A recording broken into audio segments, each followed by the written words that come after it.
okay, well, what is life? Just to save all this money and then I don't get to do all these things that I want to do in the moment? Okay. Is this how this works? Yeah. Well, Is this how this works? It's one way. It's one way for it to work. I want to know, on a scale of 1 to 10, Alex, 10 being you feel very prepared, you have your plan for the future and you're good, 1 being I have no idea what I'm doing.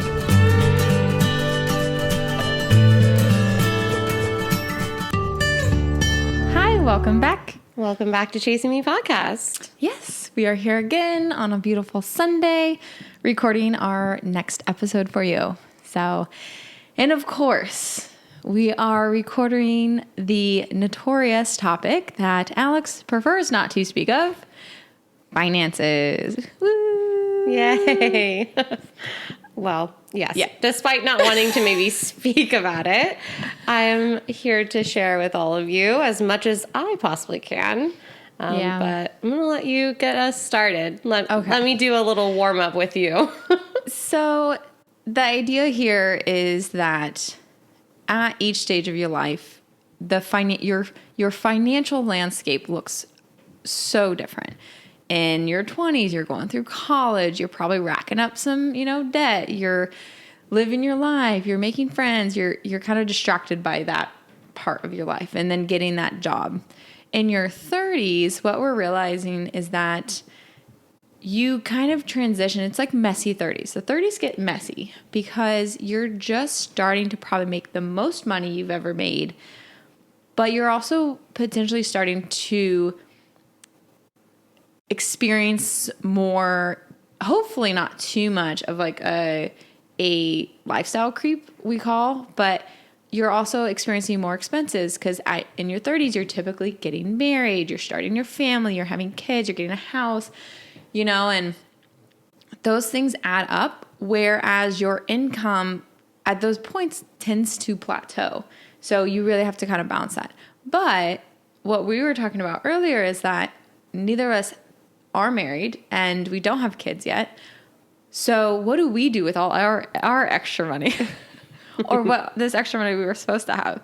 So I kind of wanted to walk through what our financial landscape looks like in our 30s as being single still, but we have a lot of friends that are married, they have kids, so if we can give any kind of perspective, I don't think we can give much perspective there, but the idea of, I think, just comparing maybe what we have to, and trying to imagine having more expenses on top of that would be the only way I feel like we could relate, but yeah, so I want to know, on a scale of 1 to 10, Alex, 10 being you feel very prepared, you have your plan for the future and you're good, 1 being I have no idea what I'm doing.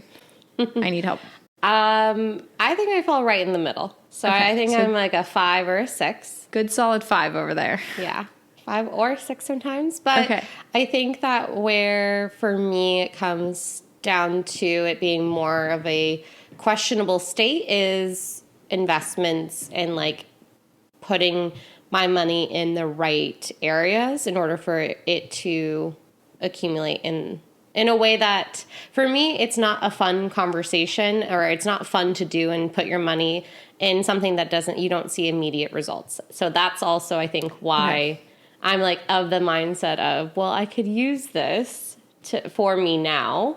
Versus the long-term goals. And I've had many of conversations when I was in my late 20s and around this and why it makes sense. And I think I'm slowly becoming more and more accustomed and comfortable with having that like long-term mindset of seeing how my mindset have shifted from my like 20s, early 20s to late 20s, right? And wanting to just have fun, maybe live more paycheck to paycheck, to then having fun in a more like, okay, well, I can plan like long-term trips or like plan for the future for that.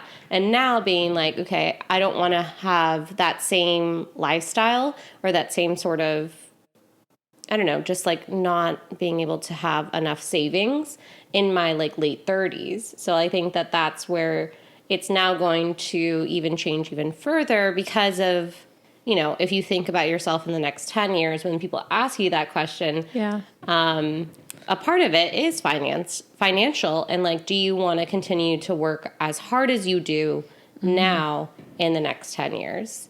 And if your answer is no, then you need to actually do the steps and take the harder path, I would say, because it's not convenient. It's not easy. You can't always do everything that you want, but 10 years later down the road, you will thank you for not taking that path of easy route. You will thank yourself, and your 40-year-old self will thank you at a certain point, or your 6-year-old, 70-year-old self when you're wanting to retire. And that is something that I will say as a 30-year-old, I don't think about very much is retirement. But we both know that the easiest and quickest way to make sure you're on that path for retirement is to start in your 20s, is to start in your 30s. If you haven't, go start your retirement fund, because honestly, social security is not going to exist when it's our time. Let's be honest.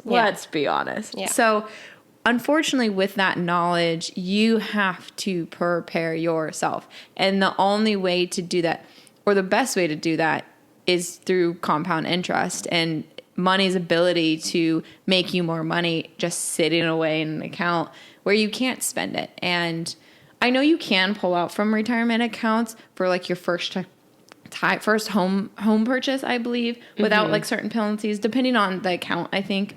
But there are some emergency life things that you never want to touch it. Even for a first home purchase, I'm going to be honest, you shouldn't touch your retirement account. You really shouldn't. Because that house is not going to be able to get you food, because you got to live in the house like when you're 65, 70, whenever you want to retire. So don't touch it if you don't have to, but there are options for that, or a life emergency, things like that. But yeah, I'm going to be honest, I don't think about my retirement at all now. I don't think about my retirement. But do you have a retirement account? I do have one, actually. Is it like a what? Don't ask me. It was in my late 20s. Was it through a company, a business, or an employer? No. This was like, I think it's Vanguard. Okay. I think it's through there. But honestly, it was one of those things that Rob set up for me. So, thank you, Rob. Good job. A+.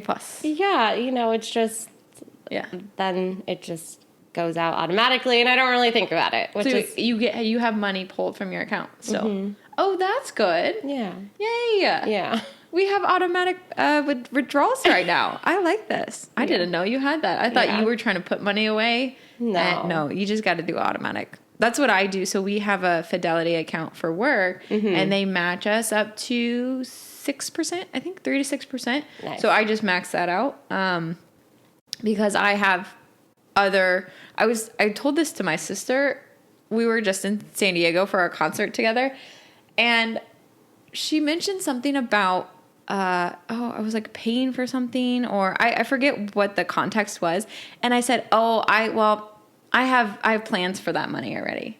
And she's like, what do you mean plans for the money? I was like, I'm putting in my account. Like I'm just not going to spend it. When I say I have plans for that money, it's either I'm about to have like a purchase I want it for, or like I'm taking an online class right now. So I was like, I'm not going to go to this event with my friends because like I want that money to go towards this online class I want to go, or my savings account. So I thought that was funny. She's like, what do you mean plans for that money?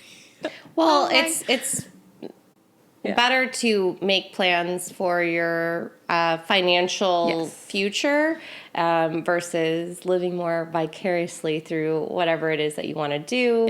But it's easy to fall back into that habit of wanting to just say yes to any plan that comes up.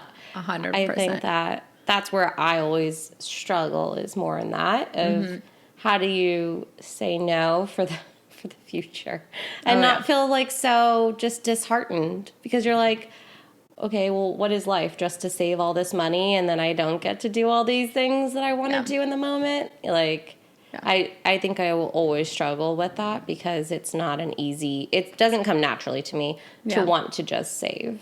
Yeah. No, and that makes sense. And I think back to the fidelity and the matching. It's like I'm doing what I can there. I'm trying to do whatever I can wherever I can. It might not be a lot, but I feel if it's something, it's better than nothing. I think I'm at that point where anything is better than nothing. Yeah. And if it is just putting my 6% of my, so again, it's automatic. It's out of my paycheck, goes in there, they match it, and then it's off to the races. But it's so hard to say no to those things. And but that's also why I've talked about this high yield savings account on multiple podcasts or multiple episodes. I know this, but I actually feel more broke now. Yes. Because I'm living in a way where I know I have I have a plan for that money, and I automatically each 1 month I had to skip because I bought like flights for home and like things like that. I was like, I can wait. But I moved some money around. I was like, I just need to wait.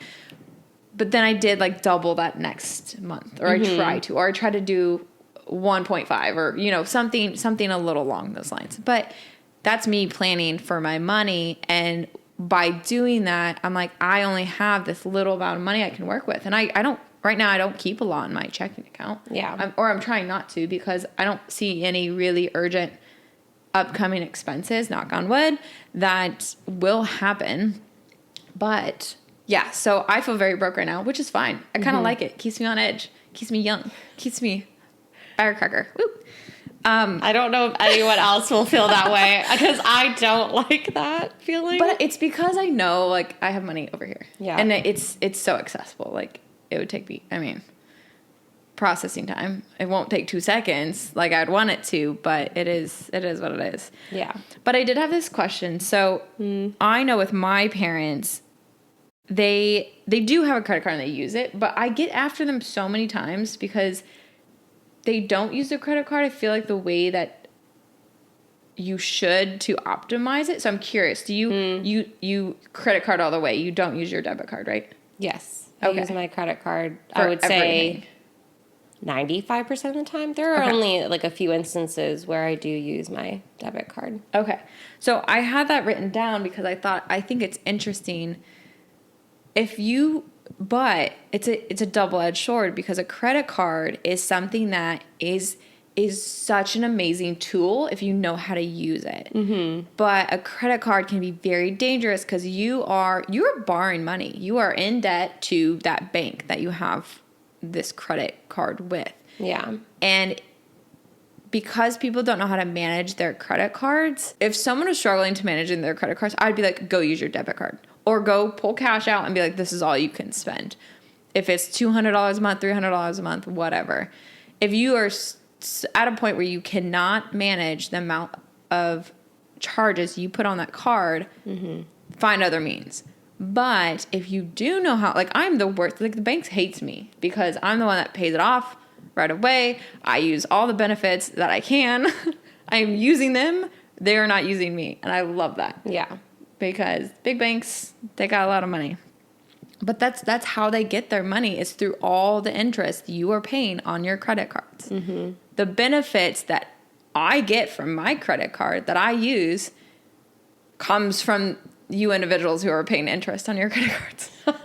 Those benefits are only available because people pay interest on their credit cards. Mm-hmm. So I'm always curious about this, like, debit card to credit card. But credit cards also, again, is not your money. So if it gets stolen, typically the card company, it's really easy for them. Like, you don't have to worry about it. It's like, oh, I didn't make that charge. Yeah. And they can just wipe it off. You don't have to worry about it. So I was curious about that, if you like debit versus credit.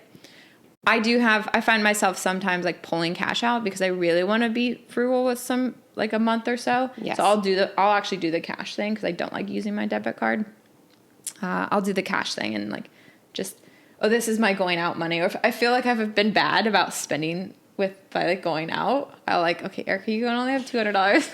But then it's like my wallet's too fat and I'm like, I don't like it. So I usually revert back to my credit card. I actually like having cash on me. It's great. It is. It's nice. It's not everyone's choice of means. Yeah, no. When you give them cash, they're like, why? They're like, cash, what? Yeah, they're not very happy with me when I do have it. But I really actually enjoy using cash because you are more intentional with your purchases when you have cash. You can see the money. Yeah. It's not just it's not an arbitrary number that you don't see. You physically well, are and handing also, like, it's that, but it's also when you look at your statement, it's like, oh, well, yeah, I guess I did go to 3 different spots that day and spend $50 each or something. You know what I mean? Like, it adds up so quickly. You're like, oh, when did that happen? Yeah.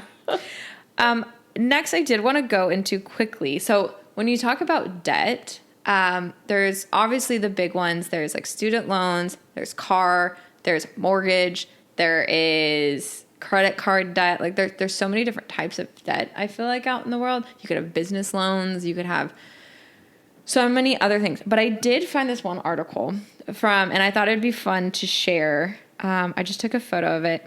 It is the average American debt by age. Oh, so okay. I just wanted to run through this real quick. And this is from Business Insider. Who knows if it's a reputable source, but I follow them. So I'll just go through the age bracket of 30 to 39. Okay.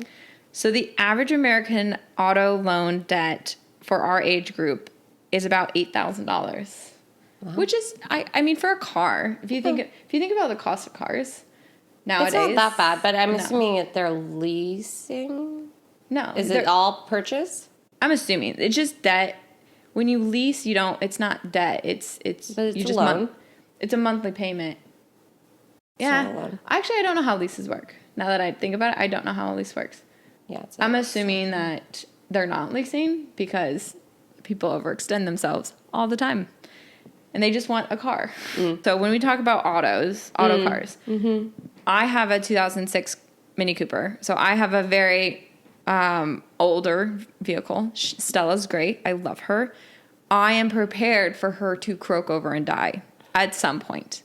I hope that never happens, but if it does, I'm prepared to kind of take on that financial next step. But if she did kind of go in a way that I wasn't expecting, I think we were talking about our auto purchases because we both have older-ish vehicles. I think what? Yes, mine's 2009. 2009. So basically the same generation vehicles. We know that's like a heavy purchase that's probably coming up here soon. We're bracing for impact. But we're kind of talking about back to this idea of like lifestyle creep. So we have older vehicles. They're both paid off. So we don't have auto loans right now. Woo! A+ for us. So we don't have auto loans, which is great. Good for us. But we both know it's something that's probably coming up. And what I was telling Alex before us starting was this will go down in one of two ways. One, I'll be like forced into getting a new car because of something that I didn't see coming. Or I am actually making the decision to go get a new car. Being forced I would probably actually make a very practical decision. Like I would just go get a reliable like Toyota or Ford or Chevy or something like that. I would want to keep it kind of between, I still think my range would be somewhere between 30 and 40,000. Like anything more than that, I'd be like, why? But that's me. I do really like the new Ford Mach-E though. Of course I love sports cars. So I would want to get the like upper class one, which starts at like 64, but Erica won't go there because I know I'm responsible with my money and Erica, she can't afford it. So unless we get a lot more viewers and we start popping off on YouTube. Anyways, this will be the supplemental income that she needs. Subscribe so Erica can get her Ford Mach-E. Okay. Is this how this works? Yeah. Well, is this how this works? It's one way. It's one way for it to work. Don't worry about it. I'll get there eventually. Autos on our part, we don't have loans. Yes. What are your thoughts on a car quickly? If you were... Yeah. If I'm going to get a car, I think I play around with the fact of maybe leasing. I really don't drive that much. I mean, I know it's not always like the best, but because you don't drive that much, if I can get a low enough payment, if I'm already going to have a payment, I don't really love driving. I think my opinion on purchasing a car, though, is going to be relatively similar to you. I would like something more practical. I don't have a garage. It has to stay outdoors. So, like, buying a very expensive car for me right now is like, I don't know, like, how do you maintain it when it's an outdoor vehicle?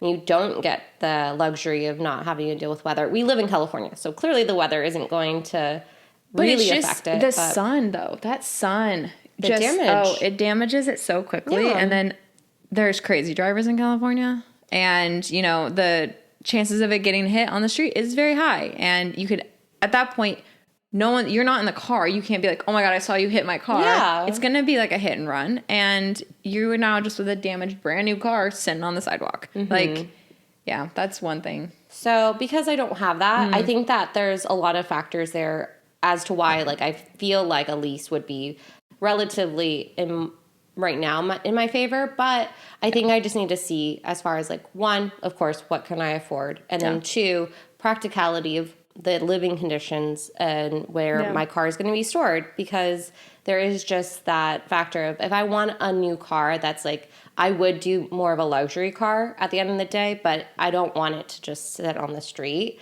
I would love for it to actually have a covered space where it could last longer. One, just like aesthetics wise and like the actual vehicle itself. And then two, I don't know, just it's going to be easier for me to make sure that it's like the purchase is actually going to be worth it. So you want to maintain I almost called it an asset, and it's definitely not an asset. It's definitely a liability after all those things she just described.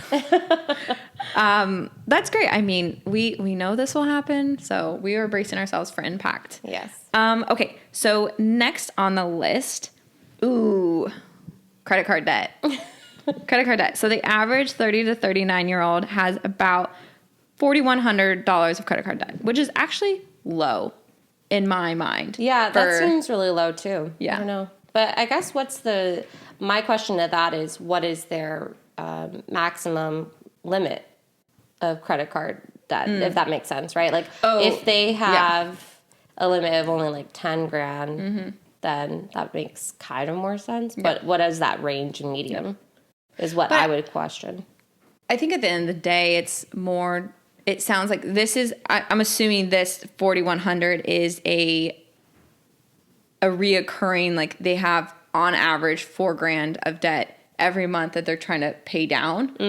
And it's like they've racked it up. It's their baseline. Like they have, Got it. So I'm happy to say I don't have any credit card debt. Do you want to share, or do you have any? I have a little, but it's like $2,000. Manageable. Yeah. Very manageable. Yeah. There's a couple people on YouTube who do, there's like a financial audit guy. He's a younger guy, and I love watching. He just goes in on people. They have like hundreds and hundreds of thousands of dollars in debt. This is just credit card debt. And he's gone to people. They just get more cards. They put them all, they like consolidate them on another card at a lower rate. How do they get approved? I just don't understand. Because credit banks are schemy little devils. Like they just want your money. Okay, do you ever remember applying for your first credit card? Yeah, it was not until I would always get them in the mail in college. And then I didn't have my first credit card probably until for my first 2 years of college, I didn't have a credit card. I didn't have a credit card until I came out to California. Okay. And then I bank with Chase, and I have 3. So I have 2 I use for like personal, 1 travel and 1 regular. And then I have a business, like my old business account. I still need to figure out what I need to do with that. It's just sitting there. I don't want to close it, because then it's like if you close a credit card, isn't that like a strike on your... Anyways, Eric needs to go figure that out on her own. I think it is, but I'm not actually sure. Yeah. Don't ask me. But the thing with credit card debt is I've used debt before, like on my credit card. I was in debt on my credit cards. When Stella, my car, I had to replace her bearings for her clutch. And that is like, they're like, you might as well just replace the car. And I was like, it was like $4,000, I would think it was $4,500. Yeah. This is when I was living in downtown LA, above our kitchen. I was living in the loft. I was making barely any money. Like, I was barely making it. And I worked so hard to get that paid off. But I was making the minimum payments. I think it only took me like 3 or 4 months to pay it off. Yeah. But like, I was like, no. I was like, let's get this. But that's when you use it, when you have something unexpected happen. And Alex has had, not unexpected, she has been a part of 2 wedding parties now, or she just finished up one friend's like bridal shower, all this kind of stuff, and getting her ready for her to get married in September. So all year she's been traveling and, hosting parties and doing those things. Those are life expenses that you do not see coming. Your friends are starting to get married, all the baby shower gifts, all the wedding gifts, all the, their life things. So like, that makes sense. And then her sister is getting married. And it's like, there's things that come up that is like, not that it's okay to go in debt, like, but that's the only reason I would say is acceptable. Do you know what I mean? Yeah, I think there is pleasure debt, right? In the sense of, yes, you're taking your life's pleasures or trying to keep up with appearances. And that debt is a slippery slope because, right, there are platforms on websites now like Affirm or other places, like other things that will get you into the financing monster. Yeah, like, I have such a hard problem with that. I won't even go into it. It's not great. No. And it's not... technically it's not a credit card, but I loop it into this credit card debt. Yeah. And it's just crazy because like when you look at large purchases that make sense to some degree to use maybe that platform, but like let's say you want to buy a couch, there are ways to find a couch that is not worth like, I don't know, $2,000 to $3,000. Offer up. There's so many secondhand marketplaces. Yeah. The only one that, but again, like you should save up your money to buy the big, like my thought was like a bed. Beds can get pretty expensive. Like mattresses. A nice mattresses, beds, like that can get expensive. But what you do not go finance it. I plan on getting a bed in the next 2 to 3 months. I'm going to each month put some money aside so that I can make that purchase. Don't finance it. Please don't finance it. I think that's a conversation, though, that people don't have with you when you're younger. No, yeah. Is how to properly plan for life expenses. Because at least within my life, like I was very much taken care of a lot by my family. So... it just, when you wanted it, I was just able to get it. And there wasn't, it wasn't a conversation of we need to wait X amount of months to get this because this is what happens and this is what you need to do. And, when you have to learn that on your own and no one else talks about it regularly, right? Like, I don't think that you sit there with your friends being like, oh, so I'm planning on purchasing X and this is how I'm going to get there. I do with some of them. But not all of them. When did you start having that conversation? Like when you were in your 20s? Oh, I would say over the last 5 years. Okay. But early 20s. Let's say early 20s. I was just trying to survive. Yeah. So it's just one of those things, if you don't have the conversation and if it's not an open conversation, I think it becomes harder for you to not feel like you just need to keep up with appearances and just make the purchase to make the purchase and figure it out later. I think that mindset of people say keeping up with the Joneses, I would say like you don't want to maybe disappoint people sometimes, so then you overextend yourself financially. Yeah. And coming to terms with those things is harder. Yeah. The more you don't confront it. Yeah. No, it's hard. Like when you see all your new, like Alex started talking about wanting to like maybe get a car a couple months ago. And I was like, oh, a nice car sounds nice. Or like a new car sounds nice. Like, it's just you, it's around you. It's your friends. Like I bet there's people. So I bet when like I moved into my new place, there's some of my friends like, ooh, you know, like getting a place by myself would be nice, or like, you know, it's but everybody makes their own decision, and I feel like that's the only like real lifestyle creep thing that I would say I had over most of my life. Like I tend to live pretty under my means at this point, but that was something I did because one, I saved money for it, and then two, and I felt if I would lose my job, I was financially in a place where I could sustain myself for about a year. And then two, it was this like, I wanted that solitude and I wanted that peace of mind, and I wanted to be able to find myself. Like that's why it's why I made that decision. That's why. So for me, it was worth that lifestyle creep. I didn't do it for other people. Yeah. I did it because it was the right thing for me, what I needed and my point of my life. And I finally was financially at a place where I could afford it. Yeah. Like realistically afford it, you know? Like I could have forced myself this whole time to be by myself, but why? It didn't make sense.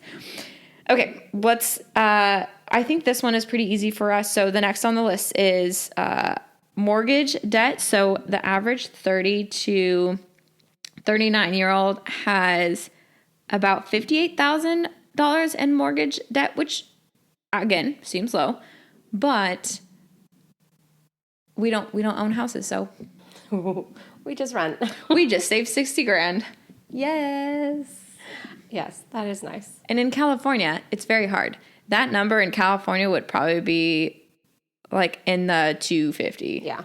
250,000 at least minimum. Yeah. So good thing we don't have mortgages, especially in this day and age. And the next on the list is student loan debt. And they say the average 30 to 39-year-old has $11,000 of student loan debt. That seems really low. That seems low to me too. I mean, but it's an average. So I only had exiting the university. I think I had like $8,000 in student loan debt. And that was just because I went back to school for a bit. And I'll tell a funny story, which I enjoy, and it made me really happy, was that I remember the day I was upstairs in our little loft apartment. It was like a loft, like with a half wall. Like if someone was in the kitchen, I could hear everything that was going on in the kitchen. Pots and pans banging around. It was a great time. Great time to be alive. I remember, so in college, I had put some money into the stock market for Starbucks as the ticker. And I did it because I was like, had this conversation with one of my mentors, and he was talking about how he's investing in Starbucks. And I was like, oh, I always drink Starbucks at that point, which now I realize I probably did a little too much for where I was financially in my life. But I was like, oh, I'll like put some money in. And I kept just putting a little money in here and there. Like if I had a little extra money this month, I paid off the last bit of my student loans. I think I had $3,500 left or something, or $4 at some point. I sold my Starbucks stock and I went and I was like, poop, right over to my student loans, which in retrospect, I should have held them. But at that point, paying off that debt was more important to me than like now I probably could have like 3x my money, but that's obviously through the COVID times. Yeah. And that was just unrealistic. But yeah, I remember this moment. I was upstairs and I was like, pay it off. And I was like, oh my God, I'm free. And I didn't even have that much. Like I can't imagine these students who are graduating with, if you are in the medical industry at all. Yeah. Oh my goodness, hundreds of thousands. I don't know how people survive with student loan debt. And then you said you didn't have any. No. Okay. Yeah. So we're good on that. We're good on that front too. So we're clean on student loans. The only thing, I guess, we have a little credit card debt, and that's it. Yes. And I just like to go out too much. But other than that, it's fine. I mean, who doesn't? Who doesn't? Okay, so I thought that was a fun little exercise. I loved it. That was to like great. go through like each, which are the big buckets, and like we know eventually we do want to probably get a house. Will it be in California at this rate? Who knows? I can't like mentally justify the price of a house here. I just can't. And honestly, there's a part of me that's like, I could just rent a house for as much as a mortgage payment would be for like the rest of my life. You know what I mean? Like, why? Use that money for something else. Don't get in debt. Go travel. Go do the things. Well, or you could just have an investment property somewhere else. Yeah, and then you could do that as well. Like you could still own a house, but maybe you don't live there. Yeah. Specifically. Because the location matters. Yeah. But I like the idea of, I grew up that way. Like, I have a home. And I feel that way a little bit with my new place. Like, it is mine. Yeah. I don't own it, but it is mine. It's my space. Until he kicks me out. It's my space. It is your space. I think, though, that there is this thing where if you think about it, it's like, does location matter to you? Because if it does, then you have that toss up because like you can always have a home no matter where you are. It's just a mindset, if anything, right? Being able to say that like, I'm investing in myself here, but like I want an actual owned property somewhere else. Yeah. And I think that goes into kind of what my last point is. We talked about the retirement thing. We're not really thinking about it, but we should. We have our accounts. We're working on that. I know that's probably a part of mine. I could like get a Roth IRA. I always talk about it. I haven't set it up yet. I'm just happy with my savings account. But this idea of like good and bad debt. And I think that when you talk about a house, that's usually what it's referring to. Like bad debt being credit card debt. Credit card debt, bad debt. Let's be honest. Unless it's you had a life thing happen, but you're managing it and you are paying it off. You're being responsible. But there is like sometimes what seems to be good debt can actually be bad debt in disguise if you're not aware of what you can't afford. Yeah. So they call it like being house broke. So you get the house, but you can't afford to live in the house. Or fill the house with anything. Yeah. I've seen those where it's like empty. It's like we bought this $800,000 house and we don't have enough money for furniture. And we're like, they're like sitting on the floor and we're like, oh my gosh. Just because the bank gives you a loan for $800,000, don't go buy a house for $800,000. Yeah. But it's the idea of like good and bad debt and good debt. One more funny story, I guess. When I was home in Kansas last, I was talking to my dad about like farm prices or like land prices. Back to, I think I talked about this briefly before. And he was very young when he was like buying his first farms and getting these loans. And at that point it was like 15% interest too. Wow. Yes. Wow. I was like, Dad, are you crazy? But when it comes to farming, like that, he saw it as a good debt because of his potential return. Like he knew that he could get ahead with this asset and that asset, and the value of those properties now. Yeah. He's like, I wish I bought 5 of them. You know what I mean? Like he wishes he took more risks, which in my mind I was like, that's a lot of risk already. But it's amazing the value of items and things like that and risking. And I would say that's good debt. If you're maybe starting a business, definitely. I mean, again, be smart. Just don't be like, I'm going to take out hundreds of thousands of dollars of debt to start this business. And you really haven't thought it through. You haven't really done market research. Like there's a way to mitigate risk there. So be cautious, but there is this balance between good and bad debt. Getting in debt for a car, bad. Getting in debt with your credit cards, bad. It's the luxury debts, the parents' debts, possibly. Those are the ones you gotta be careful about, because the thing is that marketing, they market it so well, and they make it so well. They make it seem like it is like it's gonna be here, or it's not gonna be here in a moment. So do it now. Oh yes, right. Yeah. It's that urgency that they create around it. So just don't let it tempt you, and if it does tempt you, just maybe allocate some funds for your temptations. Oh yes. But yeah, any other final thoughts on finances in your 30s? Plan. That's it. Like for me personally, like every conversation that we talk about these things, I'm always like, I need to do a better job of sitting down and actually planning. Like, what are the things, if I'm looking at myself in the next year, like what are the things that I really want to change or do or things like that? Because once you do that, it's much easier to just create that lifestyle now and not having to figure it out last minute. Yeah. Right. And getting away from figuring things out last minute is always the goal. Yeah. You don't want to find yourself in a pickle where you're forced between two decisions. Like, again, back to that, you never want to be in a point where you're pulling from a retirement account to pay for your debt that you allowed to get away from yourself. I think that if you plan, you have so much more peace of mind, because things will come up.